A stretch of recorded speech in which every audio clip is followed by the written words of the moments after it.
Good morning and welcome to the Joseph Apartment Talk Show. We have some fabulous guests today, and I'm going to introduce them in a second, but I appreciate you watching. If you have any questions on your apartment building, maintenance, how to sell it, taxes, insurance, tips on management, tips on maintenance, give me a call. Happy to connect you with one of the fantastic, we have 50 guests, 50 rotating guests that come in and give advice by this talk show. So thank you for joining us. Today joining us is Elisa Weber, CFO, Chief Financial Assistant and Director of Operations, Senior Marketing Director, and Executive Vice President.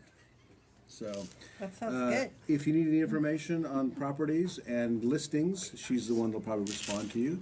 But I'm going to go left to right. We have Candy, who is the manager of the Ambassador Property Management Division. I've asked her to come in today.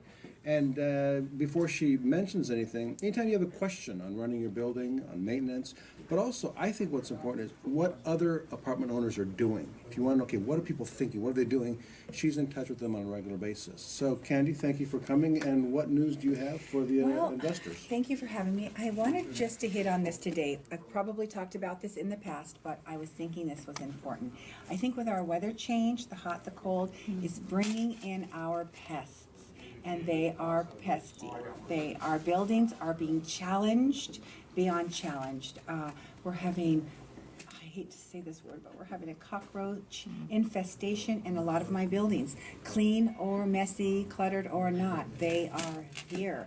And I want to offer my suggestion, and that is working with a pest control company. They're stating that we should have a pest control. We should have these buildings properly controlled with a service, and not just a one or here or there. Let's get them on a schedule, because we're going to be losing our tenants if we really don't take this seriously. And I've been challenged the last week with this, and it's been in the past, but this has been a really challenge. So my thoughts So, Candy, to you. are you saying that because it's super hot, that the bugs are out looking for water or looking for moisture? You know, I believe that's the case, talking to our pest controls, and I've heard in the industry them speaking of challenges with their buildings and people, owners of their buildings having the challenge. So are you looking, let's say there's a contract, is it do they just come by monthly, or they come What by when it's unneeded, or what's the benefit of a contract? Yeah, what it's called a controlled service. So instead of just calling when needed, it's a service they offer, and they'll come, set up a schedule with the tenants 3 times a month, and keep coming back until they have a control. Do they typically have the tenant call them, or does the landlord call them, or you call them to come out? What I like to do is I like to coordinate with my owners prior to any challenge we may have, and I like to set them up irregardless if we have a challenge in our building or not. Talk to me about what's going on with inspections then. So you manage a property, how often you go out there, and what do you do? Well, I like to go out twice a year and just see if the people are taking care of the structure. If they're messy bugs, whatever, we're not looking for that. We're looking for structure items, and that's to keep our investment of our owners in good shape. So that's really what I look at when I go out. So if someone calls you, you could hook them up with the termite company, the inspection company? Yes, pest bed control, bugs, absolutely. Cockroaches, everything? Oh, yes. Thank you. Thank you for What's having your me. phone number? My office number is area code 562-236-0102. Thank you, Candy. And now we have Richard Trujillo, our famous insurance guy. Richard, anything new going on with Farmers Insurance on apartments? Actually, nothing new, but just to tag on the inspections, we are getting calls about infestations.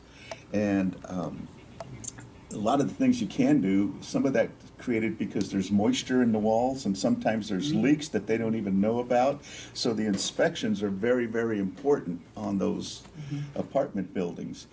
And I just wanted to reiterate on that. Now, as far as insurance goes, you see the commercials, they're well known, farmers bump it up a bump, but it's true.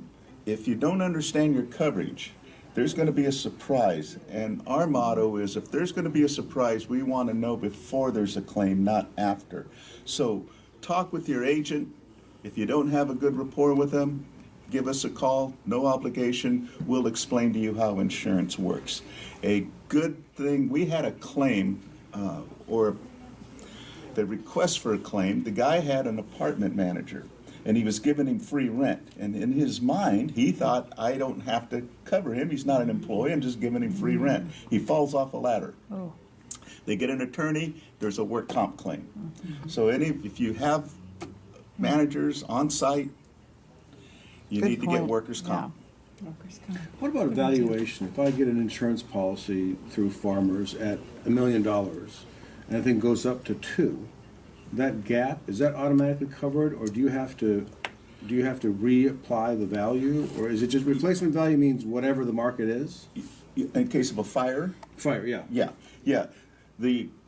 Our system is you put the square footage, how many bedrooms, how many baths, what amenities you have, and it comes up with the replacement cost. And then Farmers, we give 125% over, and you can buy 150% over in case we're off because building code upgrades. And you do umbrella policies too, We right? do umbrella policies, and that's part of the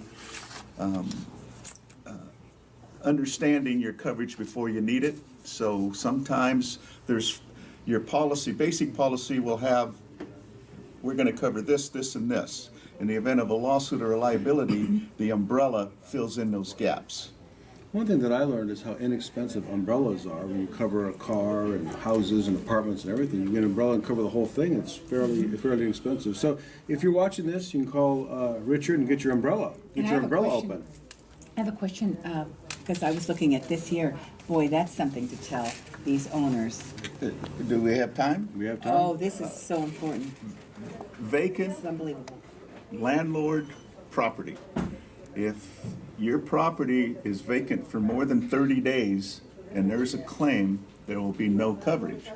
So Wow. you have to notify your agent and get a vacancy permit.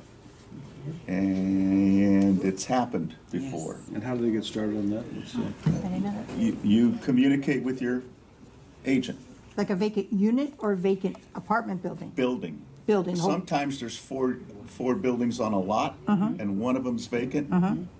That one won't be covered. Oh, good to know. Isn't that something? Well, I'm sorry to say, Lisa, Richard took your time, so you have nothing to say. Well, that was important. Thank you, Richard. And your phone number? 714-522-0081. If you have questions on your existing policy, want to pick an insurance person's brain, Richard is very reputable in our community. He's at every single Chamber of Commerce grand opening. It's amazing. You always pop up. Wherever anything's going on, you're there. Well, I'm the president of the La Mirada Chamber of Commerce. Shameless name dropper, too. Now we go to Dina Parsons from Fidelity Title. Alcantar. And Dina Alcantar, can you tell us what's going on in Title and how could an apartment owner benefit from your services? Sure. Hi, I'm Dina. Apartment builders, mostly when you purchase your apartment, you have title policies, which is your coverage to protect you. And then if you're looking further, once you own the property, and of course once you purchase it, you have a policy, but you want to get more information. I forgot how large my lot is. I forgot my lot lines. More specific questions about your actual building. Jim and I have that information. We provide that, we buy that type of data, and so we always have it at Jim and Lisa's fingertips. So if you do get into a circumstance where you go, gosh, I completely, you know how many units you own, of course, because you're collecting the revenue, but there's a lot more specifics about the building, what you paid for it, maybe the prior owner, there's things that come up within your taxes. I have all of that information for every single building out there within all of California and other states as well, across the United States, and Jim can provide that. I can provide it to Jim, and Jim can, in turn, as an agent, I'm not a real estate agent, so then he needs to give that information to you. But we have it available at your fingertips 7 days a week. Thank you, Dina. So if you want information on your property as recorded with the county recorder or on another Or building others. you're looking at, give me a call. I can, with Dina's help, find out who owns it, how many square feet, when they purchased it, existing financing, everything. So thank you, Dina. Yeah, for, if you have it, a lot of times people want to own a building on the same street where they already own maybe an 8-unit. And so if you know that there's somebody that's owned that same model match 8-unit down the street, and you heard maybe they might be the family, maybe somebody's passed away, and you get a tip, call Jim, and Jim and I can research everything about that 8-unit property that you don't own, and maybe get you into a conversation about owning that. And it's nice to know that sometimes those 8 units, they've owned it for a long time, and it's now been inherited. And so the kids just went out. You know, they might, and Jim can access that type of information. Did they buy it in '08 or did they buy it in 1988, right? Big difference sometimes when you're going to sell. Dina, can you show your business card holder on your cell phone there? Oh, yes. For customers of mine, if you want a business card holder, give me a call and maybe I can twist Dina's arm and Business get that cards for you. or credit cards. That's all you need. I rarely carry a purse anymore, yes. So I'm sorry, Lisa. Richard stole your time today, so there's nothing for you to say. But if you call our office, the friendly voice on the other end of the line, on the phone, or on the other end of the email is Lisa, and she has no time to talk because Richard stole her time. Thank you so much. This episode has been sponsored by Farmers Insurance, Richard Trujillo, best insurance in the West, and I appreciate you watching, and thank you for coming, ladies and gentlemen. Thank you for having us. Thank you.